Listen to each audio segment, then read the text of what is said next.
Hello बच्चों, welcome to my channel study hard. आज हम लोग करने जा रहे हैं क्लास 7 का history chapter 1 tracing changes through 1000 years. इस चैप्टर में हम लोग पढ़ेंगे कि एक पीरियड का समय के बारे में बताया गया है जहाँ पे कि 1000 ईयर्स के अंदर वहाँ पे क्या क्या चेंजेस आए। ठीक है, उस समय में क्या क्या चेंजेस आए हमारे इंडिया में। तो हम लोग इस चैप्टर को स्टार्ट करते हैं। देखो, take a look at map 1 and map 2। ये रहा आपका मैप 1 दिया हुआ है और नेक्स्ट पेज में आपका मैप 2 है। तो क्या देखने बोला, देखो map 1 was made in 1154 CE। CE का फुल फॉर्म होता है कॉमन एरा। तो 1154 CE की जगह AD भी लिखा हो सकता था। तो इसका मतलब होता है जीसस क्राइस्ट के जन्म के बाद। ठीक है, अगर यहाँ पे 1154 BC लिखा होता है तो इसका मतलब है जीसस क्राइस्ट के जन्म के 1154 ईयर्स पहले की बात बताया जा रहा है। यहाँ पे CE लिखा है मतलब जीसस क्राइस्ट के जन्म के बाद का बात बताया गया है, उनके जन्म का 1154 ईयर्स के बाद। ठीक है, बाय द अरब जियोग्राफर ने बनाया था ये मैप 1, जिनका नाम था Al Idrisi. The section reproduced here is a detail of the Indian subcontinent from he larger map of the world. उन्होंने पूरा वर्ल्ड का मैप बनाया था, जिसमें से उन्होंने इंडिया को जहाँ बनाया था ना, इंडिया का जो सेक्शन था उसका यहाँ पे बस पिक्चर दिया गया है। और मैप 2 जो है ना, इसको बनाया था एक फ्रेंच कार्टोग्राफर ने। कार्टोग्राफर मतलब होता है पर्सन हु मेक्स मैप, जो कि एक इंसान जो कि मैप्स ड्रॉ करते हैं। ये फ्रेंच का था और 1720s में बनाया गया था। The two maps are quite different. दोनों ही मैप्स बहुत ही ज़्यादा डिफरेंट है, even though they are of the same area. मगर ये दोनों ही सेम जगह का पिक्चर है, मगर ये दोनों ही अलग दिख रहे हैं। In Al Idrisi's map South India is where we would expect to find North India. Al Idrisi का मैप में देखो, साउथ इंडिया जहाँ पे है, ये है साउथ इंडिया, है कि नहीं, ये है साउथ इंडिया। तो यहाँ पे नॉर्थ मतलब उल्टा दिखा दिया है। वैसे तो साउथ इधर होता है, मगर उन्होंने साउथ की जगह पे नॉर्थ को दिखा दिया, नॉर्थ की जगह पे साउथ को दिखा दिया, है कि नहीं। ये उन्होंने साउथ इंडिया दिखाया हुआ है और उनका मैप में ये है श्रीलंका। ठीक है, ये है श्रीलंका। वैसे हमारा मैप कैसा होता है, देखो ऐसे आता है ना कुछ, है कि नहीं।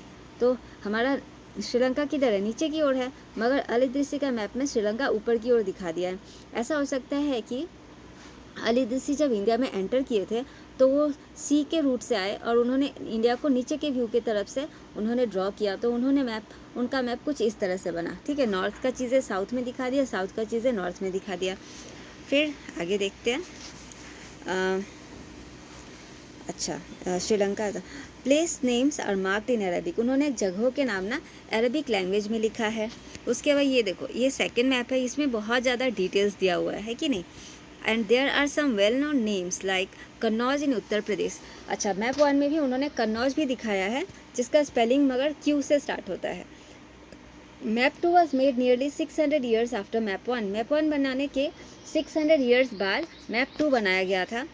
ठीक है, जिसको फ्रेंच कार्टोग्राफर ने बनाया था। During this period information about the sub continent had change considerably. और उस समय में मैप 1 में जितना इन्फॉर्मेशन दिया गया था ना और जगहों के नाम, वो मैप 2 में जो फ्रेंच कार्टोग्राफर ने बनाया वो 600 ईयर्स बाद उसमें जगहों के नाम बहुत सारे चेंज भी हो गए हैं। This map seems more familiar. ये मैप फैमिलियर है किससे, टू अस। हमारा मैप जैसा अभी दिखता है एट प्रेजेंट, उससे थोड़ा बहुत ये सेकेंड वाला मैप 2 उससे मिलता है। फिर and the coastal areas in particular are surprisingly detail. और कोस्टल एरियाज किसको कहते हैं, जो सागर के साइड में होता है ना, जो लैंड का पार्ट, ये सारे आपका कोस्टल एरियाज़ हो गए। तो यहाँ पे देखो, ये सारे जगहों के नाम अच्छे से डिटेल दिया गया है। तो वही बताया कि कोस्टल एरियाज़ का नाम जो है ना, इसमें अच्छे से पूरा डिटेल में दिया गया है। This map was use by European sellers and merchants on their voice. ये मैप कौन यूज़ करता था, यूरोपियन सेलर्स लोग, है ना, और व्यापारी लोग जब इधर आते थे यहाँ पे मर्चेंट करने, मतलब व्यापार करने के लिए, तब वो लोग ये मैप नंबर 2 वो लोग यूज़ करते थे। Look at the areas in the interior of the sub continent. Interior of the sub मतलब हमारे इंडिया का जो अंदर का मतलब एरियाज है ना मैप 2 का, वो देखने बोला है। Are they as detail as those on the coast, no. Coast में जो एरियाज है ना, तो उसको तो अच्छे से डिटेल दिया गया, मगर अंदर वाला इतना डिटेलफुली नहीं दिया गया है। Follow the course of the river Ganga and see how it is shown. तो यहाँ पे रिवर गंगा कहाँ दिखाया गया, हम लोग अच्छे से देखते हैं। अच्छा, ये थोड़ा सा अलग दिखाया गया है, ये रहा, इसमें हमारा रिवर गंगा ऐसे कुछ दिखाया गया है। ठीक है, ऐसे। फिर आगे देखते हैं।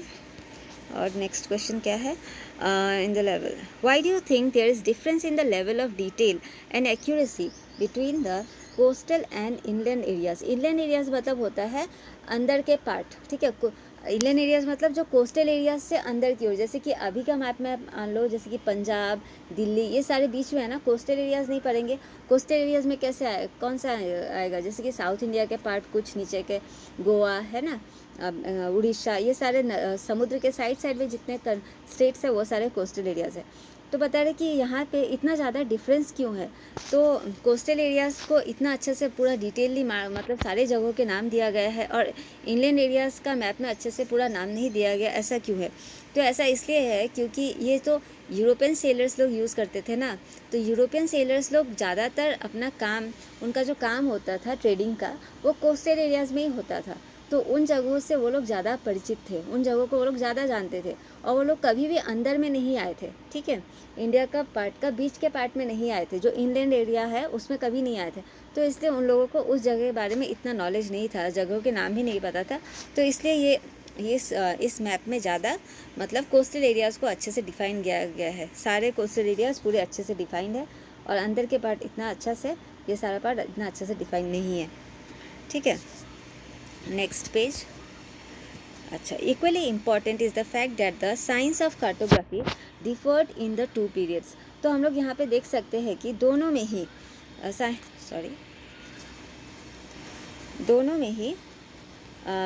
दोनों मैप्स जो जिन्होंने बनाया, ये दोनों मैप्स, उनमें दोनों मैप्स बहुत ही ज़्यादा डिफरेंट है कि नहीं।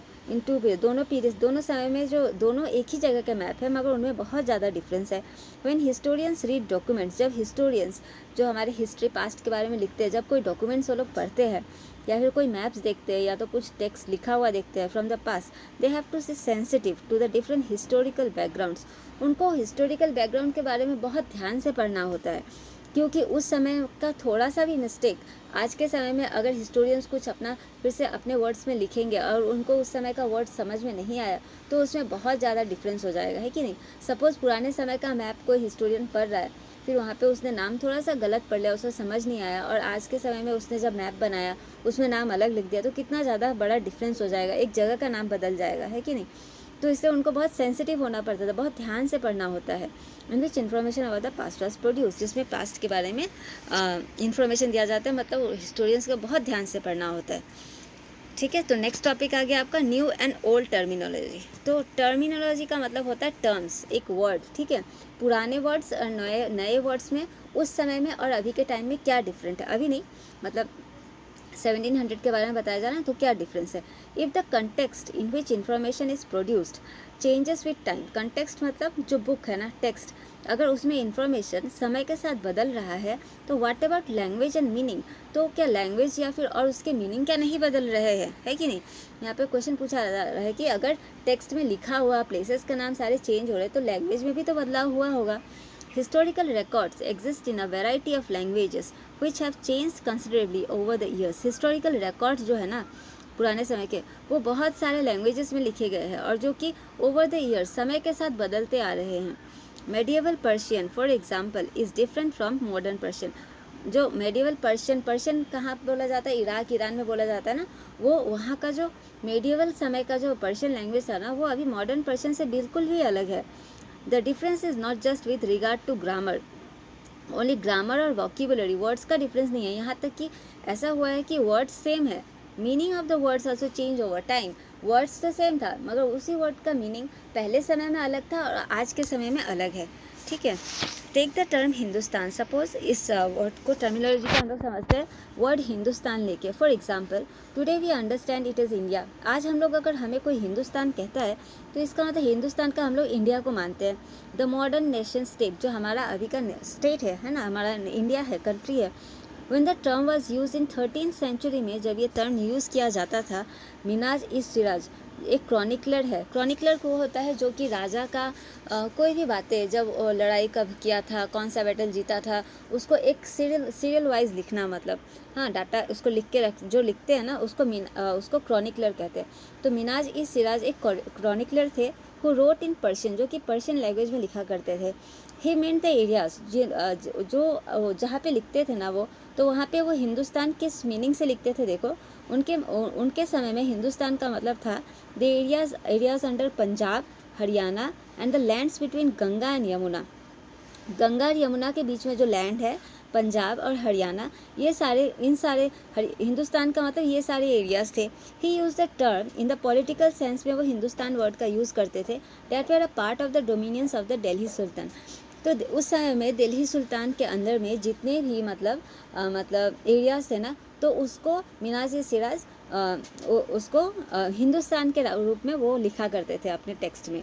The areas included, this term shifted. तो ऐसा तो नहीं कि दिल्ली सल्तनत फिर आगे नहीं बढ़ा है कि नहीं, दिल्ली सल्तनत का एरिया तो कभी बढ़ता था कभी कमता था। तो उस तरह से तो फिर हिंदुस्तान का मतलब भी तो कभी एक्सटेंड हो जाता होगा कि अलग जगह भी आ जाता होगा। फिर सपोज़ दिल्ली सुल्तनत के अंदर से कोई कैप्चर्ड एरिया सपोज़ किसी और ने ले लिया, तो वो तो हिंदुस्तान के अंदर से बाहर हो गया। तो उसका मीनिंग मतलब हर समय में अलग अलग होता था। The areas included in this term shifted from the extent of Sultanate, but the term never included South India. मगर कभी भी उसमें साउथ इंडिया टर्म में कभी नहीं आता। हिंदुस्तान का मतलब मतलब उन्होंने क्या बोला था कि वो हमेशा नॉर्दर्न इंडिया ही, कभी भी दिल्ली सुल्तनत के अंडर में साउथ इंडिया कभी भी नहीं आया था। बाई कॉन्ट्रास्ट, मगर इसके डिफरेंस में देखो, in the early 16th century में क्या हुआ था, बाबर जो यूज़ करता था हिंदुस्तान क्या बताने के लिए, टू डिस्क्राइब द जियोग्राफी, मतलब किसी जगह, हमारा जो इंडिया है ना उसका जियोग्राफी कैसा है, प्लेन्स कहाँ है, माउंटेन्स कहाँ है, फाउना, फ्लोरा एंड फाउना मतलब पशु पक्षी है ना, कौन कौन से एनिमल्स पेड़ पौधे हैं, and the culture of the inhabitants, जो भी लोग यहाँ रहते हैं उनका कल्चर क्या है। तो बाबर का हिंदुस्तान वर्ड का मतलब ये सब था, geography, flora and fauna, culture of the inhabitants, वो कल्चर शो करते थे, वो पॉलिटिकल बाउंड्री नहीं शो करते थे।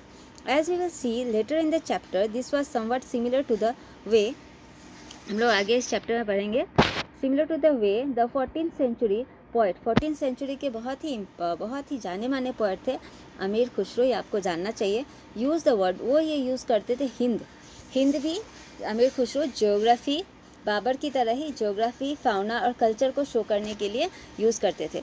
While the idea of a geographical and cultural entity like India did exist, the term Hindustan did not carry the political and national meanings which we associate with today. आज हम लोग हिंदुस्तान का मतलब क्या समझते हैं, पॉलिटिकल बाउंड्री है कि नहीं, ये इतना जो है हमारा इंडिया का पार्ट है, वो हिंदुस्तान है। मगर बाबर और अमीर खुसरो वो लोग मतलब हिंदुस्तान का वर्ड, हिंद का वर्ड या फिर हिंदुस्तान का वर्ड वो लोग यूज़ करते थे। Flora and fauna, geographical feature कैसा है, यहाँ का कल्चर कैसा है, उसको शो करने के लिए यूज़ करते थे। तो आशा करती हूँ आप लोग को ये समझ आया हो। ठीक है, आगे देखते हैं।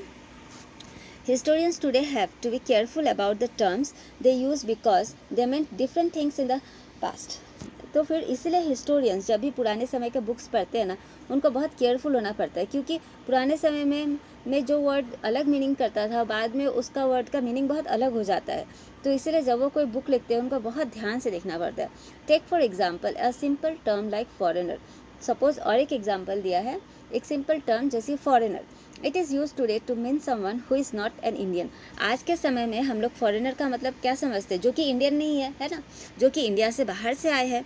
मगर देखो यहाँ पे इन द मेडिएवल पीरियड, मगर मेडिएवल पीरियड में a foreigner was any stranger, उस समय में फॉरेनर का मतलब था कोई भी stranger who appeared say in a village, in a suppose कोई स्ट्रेंजर एक विलेज में आता है, someone who was not a part of the society, someone जो कि उस सोसाइटी का पार्ट नहीं। सपोज कोई दूसरे विलेज से एक आदमी एक दूसरे विलेज में आ गया, तो उस विलेज के लिए वो आदमी ना फॉरेनर हो जाता है। ठीक है, ऐसा नहीं कि दूसरे देश से आना पड़ेगा, अगर दूसरे गांव से भी आ गया कोई आदमी, एक दूसरे विलेज में आ गया और उस गांव के लोग उसको जानते नहीं हैं, तो वो मतलब फॉरेनर हो गया समवन। तो इन हिंदी द टर्म, और हिंदी में उसको परदेसी कहा जाता है और पर्शियन में उसको अजनबी कहा जाता है। और एक एग्जांपल दिया जैसे कि a city dweller therefore might have regarded a forest dweller as a foreigner. तो एक शहर में रहने वाले के लिए अगर कोई जंगल में रहने वाले या फिर ट्राइबल पीपल अगर शहर में आ जाते हैं, तो उसके लिए सिटी के लोगों के लिए वो फॉरेस्ट में रहने वाला आदमी क्या हो जाएगा, फॉरेनर हो जाएगा। उसी तरह से एक जंगल में रहने वाले की जगह पे अगर सिटी के आदमी चले जाता है तो उसके लिए सिटी के आदमी फॉरेनर हो जाएगा। बट टू पीजेंस सपोज दो फार्मर्स है living in the same village में रहते हैं, वो लोग एक दूसरे के लिए फॉरेनर नहीं है। इवन तो अगर उन लोग का कास्ट भी अलग है, उनका रिलीजन भी अलग है, अगर दोनों एक दूसरे को जानते हैं और एक ही गांव में रहते हैं तो इसका मतलब वो फॉरेनर नहीं है। तो पुराने समय में देखो इस तरह से फॉरेनर का मीनिंग बताया जाता था। ठीक है, आशा करती हूँ आप लोग को यहाँ तक समझ आया होगा। बाकी का मैं नेक्स्ट वीडियो में अपलोड करूँगी। ठीक है, थैंक यू फॉर वॉचिंग।